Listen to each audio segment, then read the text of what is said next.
आपने देखा ही होगा कल का वीडियो में हमने बाइसेप, ट्राइसेप, फोरआर्म, लेग्स और एब्स मारा था।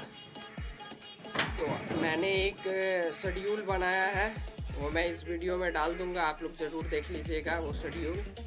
मैं मंडे से वो शेड्यूल फॉलो करूंगा और आज और कल मैं सपाटे देसी वर्कआउट लगाऊंगा।